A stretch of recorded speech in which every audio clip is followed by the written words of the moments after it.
Eternal love episode 12। अगले दिन सुबह वेंडी के पास कॉल आता है। वेंडी कॉल रिसीव करने के लिए रूम से बाहर आती है। तभी वो देखती है कि सीन चेयर पर बैठकर वीडियो गेम खेल रहा है। वेंडी एक नज़र सीन की तरफ देखती है, उसके बाद वीडियो कॉल रिसीव करके बोलती है, हेलो रेचल, कैसी हो तुम? रेचल बोली, हाय वेंडी, कैसी हो तुम? तुम्हें पता है मैंने तुम्हारे लिए एक रूममेट ढूंढ लिया है। देखो कौन वापस आ गया है। वेंडी बहुत ही खुश होते हुए बोली, जेवियर, तुम? जेवियर का नाम सुनते ही सीन तुरंत पीछे मुड़कर वेंडी की तरफ देखने लगता है। वहीं दूसरी तरफ जेवियर स्माइल करते हुए बोला, हाँ मैं। वेंडी ने आगे पूछा, तुम वापस कब आए? हाई स्कूल के बाद तुम बाहर पढ़ने के लिए चले गए, उसके बाद से तो हम मिले ही नहीं है। जेवियर बोला, मैं बस सीनियर ईयर के बाद ही पढ़ने गया था बाहर। अगर मेरा अंदाजा सही है तो जूनियर ईयर के बाद तुम बायू चली गई थी, उसके बाद से हम नहीं मिले हैं। वेंडी और जेवियर की सारी बातें सीन बहुत ही ध्यान से सुन रहा था। रेचल बोली, वेंडी, तुम्ही ने तो कहा था ना कि तुम्हें एक रूममेट चाहिए, तो लो जेवियर वापस आ गया है। वेंडी बोली, क्यों ना। वेंडी बोलते बोलते रुक जाती है। तभी वो सीन की तरफ देखती है और आगे बोलती है, आई एम सॉरी रेचल, लेकिन मुझे रूममेट मिल गया है। वेंडी का जवाब सुनकर सीन के चेहरे पर स्माइल आ जाती है। रेचल बोली, कोई बात नहीं, तो एक काम करते हैं, क्यों ना हम सब मिलकर हैंग आउट करें। वेंडी बोली, आज दोपहर में तो मेरा इंटरव्यू है, तो क्यों ना हम कुछ दिनों बाद मिले। वेडनेसडे कैसा रहेगा? रेचल बोली, ठीक है, मैं ग्रुप चैट बना देती हूँ, जब भी तुम फ्री होगी तब देखते हैं क्या करना है। वेंडी बोली, ठीक है, मैं तुमसे बाद में बात करती हूँ। फोन कट करने के बाद सीन वेंडी से बोला, तो तुम इस वेडनेसडे बाहर जा रही हो? वेंडी बोली, हाँ, जेवियर वापस आ गया है, इसलिए हम सभी बहुत जल्द गेट टुगेदर करने वाले हैं। क्या तुम्हें जेवियर याद है? वो हाई स्कूल में हमारे साथ ही पढ़ता था। सीन बहुत ही मुंह बनाकर बोला, नहीं, मैंने उसके बारे में कभी नहीं सुना। वेंडी सोचती है, इसका क्या मतलब हुआ कि पहले कभी नहीं सुना। तभी वेंडी हाई स्कूल की मेमोरीज को याद करने लगती है। फ्लैशबैक। वेंडी अपने क्लास में जा ही रही होती है, तभी क्लास के अंदर मौजूद एक लड़की बोली, मुझे उम्मीद नहीं थी कि वेंडी ऐसी लड़की निकलेगी। छी, कितनी घटिया है वो। इससे क्या फर्क पड़ता है वो कितनी सुंदर हो, लेकिन उसका कैरेक्टर तो कितना खराब है ना। हे, धीरे बोलो, वो क्लास में आ चुकी है। क्लास की सारी गर्ल्स उल्टी सीधी बातें वेंडी के बारे में कर रही थी। वेंडी सभी को इग्नोर करके अपनी सीट पर जाकर बैठ जाती है। उसी वक्त एक लड़का चिल्लाते हुए क्लास के अंदर आता है, छोड़ो मुझे। सीन, हम आराम से भी तो बात कर सकते हैं ना, पहले तो मुझे जाने दो। सीन एक लड़के को घसीटता हुआ क्लास के अंदर लेकर आता है और वेंडी के सामने लाकर खड़ा कर देता है। सीन बहुत ही गुस्से में बोला, माफी मांग।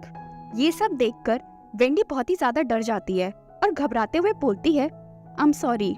वेंडी की बात सुनकर सीन और वो लड़का दोनों ही हैरान रह जाते हैं। सीन बोला, तुमसे नहीं बोल रहा हूँ मैं, तू माफी मांग। तुझे शर्म नहीं आती दूसरों के बारे में उल्टी सीधी अफवाह फैलाते हुए?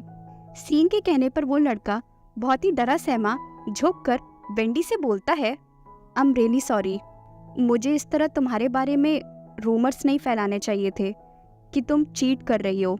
आगे से ऐसा कभी भी नहीं होगा। वेंडी हैरानी से बोलती है, चीट?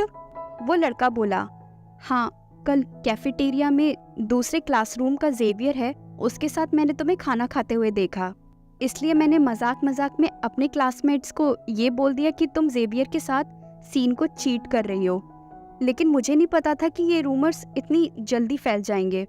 सीन बहुत ही इरिटेट होकर बोला, वैसे मुझे इन सब चीज़ों से फर्क नहीं पड़ता है, लेकिन मेरी एक बहुत बुरी आदत है, मैं किसी को छोड़ता नहीं हूँ।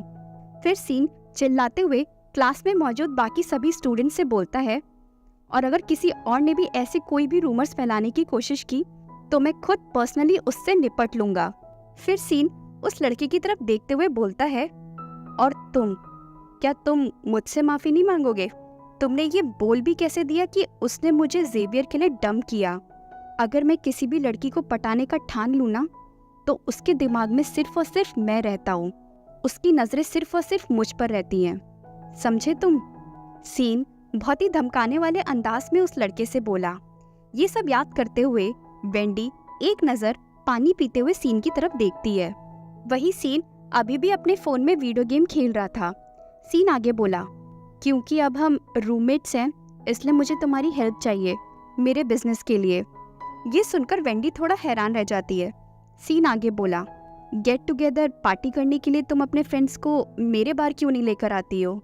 वेंडी बोली, क्या तुम्हारा बार सच में इतनी परेशानियों में है? सीन बोला, अब पैसा कमाना इतना भी आसान नहीं होता है।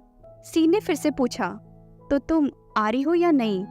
अगर तुम आओगी तो रूममेट होने के नाते मैं तुम्हें थोड़ा डिस्काउंट दे दूंगा। वेंडी ने बहुत ही क्यूरोसिटी से पूछा, तो कितना डिस्काउंट दोगे? 99%। सीन बोला, क्या क्या? फिर से बोलना, वेंडी ने फिर पूछा। सीन बोला, 99%। वेंडी बोली, वाह, तुम तो बड़े दयालु निकले। ठीक है, मैं सोचूंगी इस बारे में। वही वेंडी मनी मन सोचती है, अब समझ आ रहा है इसका बिजनेस अच्छा क्यों नहीं चल रहा है। अब इतना डिस्काउंट देगा तो बिजनेस तो गड्ढे में जाएगा ही। वेंडी आगे बोली, शायद तुम्हारे बार का डिज़ाइन अच्छा नहीं है, इसलिए शायद तुम्हारा बिजनेस अच्छा काम नहीं कर रहा है। डिज़ाइन बिल्कुल भी अट्रैक्टिव नहीं है, काफ़ी नॉर्मल और फीका सा है। जब मैं पहली बार तुम्हारे बार आई थी तो मुझे तुम्हारा बार ढूंढने में काफ़ी दिक्कत हुई थी, और जो तुम्हारे बार का साइन है उसे देखकर ऐसा लगता है जैसे किसी नाई की दुकान का साइन हो। शायद इसीलिए लोग देखकर वापस चले जाते होंगे। वेंडी बहुत ही स्ट्रेट फॉरवर्डली सारी बातें बोल देती है। सीन बोला, अगर मेरा बार इतना ही दिखने में खराब है और तुम्हें पहली बार मिला नहीं था तो तुम मेरे बार में आ कैसे गई? सीन का सवाल सुनकर वेंडी याद करती है कि कैसे रेचल उसे जबरदस्ती सीन के बार में लेके गई थी किसी लड़के के साथ हुकअप करवाने के लिए। वेंडी ये सब सोच ही रही होती है, तभी सीन आगे बोला, लेकिन मैं तुम्हारे सजेशन को याद रखूंगा। फिर सीन स्माइल करते हुए आगे बोला, फिलहाल अभी तो मेरा कोई भी इंटेंशन नहीं है अपने बार के डेकोर को चेंज करने का। ये सुनकर तो वेंडी इरिटेट हो जाती है और कुछ भी नहीं बोलती है। थोड़ी देर बाद हॉस्पिटल में पेशेंट बोला, वो आदमी उस औरत को खींचते हुए लेकर जा रहा था। मुझसे ये देखा नहीं गया, इसलिए मैंने आगे बढ़कर उस औरत की मदद की और उसे बचा लिया। वेंडी ने पूछा, उस गुनहगार के पास चाकू था ना? जी, वो पेशेंट बोला। वेंडी जाते हुए बोली, थैंक यू इंटरव्यू एक्सेप्ट करने के लिए, और मैं उम्मीद करती हूँ कि आप जल्दी ठीक हो जाएंगे। जी, आप चिंता मत करिए, पेशेंट बोला। वेंडी जा ही रही होती है, तभी वेंडी को देखकर पीछे से एक लड़की बोली, वेंडी? वेंडी जब पीछे मुड़कर देखती है तो उसके सामने उसकी सौतेली बहन केल्सी जैंग खड़ी हुई होती है। केल्सी बोली, मॉम ने बताया नहीं कि तुम नानवू वापस आ गई? क्या तुम बिजनेस ट्रिप पर आई हो? वेंडी बोली, मैं नानवू में ही शिफ्ट हो गई हूँ, लेकिन तुम चिंता मत करो, मैं तुम्हारे साथ रहने के लिए वापस नहीं आऊंगी। केल्सी बोली, तुम इतना गुस्से में क्यों हो? क्या तुम अभी भी हमारी बचपन की यादों को लेकर गुस्से में हो? उस वक्त तो मैं छोटी थी, इसलिए मैंने कुछ भी बोल दिया था। वेंडी जाते हुए बोली, मुझे कुछ काम है इसलिए अब मैं जा रही हूँ, तुम यहाँ जिससे भी मिलने आई हो मिलने जा सकती हो। केल्सी ने फिर पूछा, क्या तुम चाइनीज न्यू ईयर पर घर आओगी? तुम हमारे छोटे भाई से भी अभी तक नहीं मिली हो। वेंडी बोली, नहीं, मैं वापस नहीं आऊंगी और मेरे पास बहुत ज़्यादा काम है, इसलिए मेरे पास ज़्यादा छुट्टियाँ भी नहीं हैं। केल्सी बोली, तो क्या हम एक दूसरे को वीचैट पर ऐड कर सकते हैं? मैं तुम्हें डिनर पर ले जाना चाहती हूँ।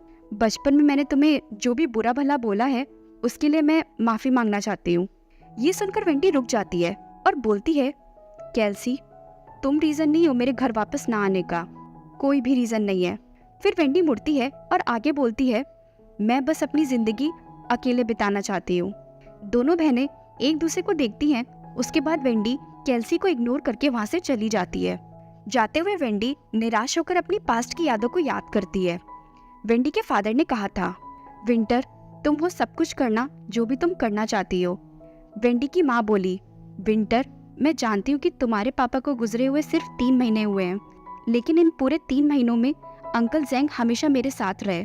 हमारे बुरे वक्त में उन्होंने हमारा साथ एक पल के लिए भी नहीं छोड़ा। वेंडी की सौतेली बहन केल्सी बोली, नहीं, मुझे वेंडी के साथ नहीं रहना है। ऐसा तो नहीं है कि ये मेरी सगी बहन हो। अंकल जैंग बोले, वेंडी, केल्सी बहुत छोटी है, इसलिए उसकी बातों का बुरा मत मानना। वैसे मैंने और तुम्हारी मॉम ने डिसाइड किया है कि तुम अपनी दादी माँ के पास रह सकती हो। वेंडी की दादी माँ बोली, वेंडी, आजकल मेरी तबीयत ज़्यादा ठीक नहीं रहती है, तो मुझे लगता है तुम्हें अपनी माँ और अंकल जैंग के साथ रहना चाहिए। घर में केल्सी चिल्लाते हुए बोली, मॉम, ये बकवास सा सूप मुझे नहीं पीना है, इसे जाकर वेंडी को दे दो। ये सारी कड़वी बातें याद करते हुए वेंडी हॉस्पिटल के बाहर निकल जाती है। हॉस्पिटल से बाहर जाते वक्त वेंडी को एक लड़की की आवाज़ आती है। वो लड़की बोली, मेरे $20 कहाँ गए? आंटी ने जो मुझे सामान खरीदने के लिए दिए थे, मैंने अपने वो पैसे खो दिए। $20 सुनकर वेंडी सामने देखती है। तभी वेंडी को याद आता है कि एक बार उसके भी $20 ऐसे ही खो गए थे और वो निराश होकर बस स्टॉप पर बैठ गई थी। बस स्टैंड पर बैठे बैठे वेंडी उदास होकर सोचती है, क्या फिर से मुझे दूर भेज दिया जाएगा? क्या फिर से मुझे सब लोग छोड़ देंगे? कोई भी मुझे अपने साथ रखना नहीं चाहता। वेंडी ये सब सोच ही रही होती है, तभी आवाज़ आती है, तुम यहाँ क्या कर रही हो? वेंडी जब सिर उठाकर ऊपर देखती है तो देखती है सामने सीन खड़ा था। सीन को देखकर वेंडी की आंखों में आंसू आ जाते हैं। सीन आगे बोला, वेंडी वैन, तुम यहाँ क्या कर रही हो? और अगर आपको ये स्टोरी अच्छी लगी तो प्लीज़ चैनल को सब्सक्राइब और स्टोरी को लाइक एंड शेयर करना ना भूलें। Thank you.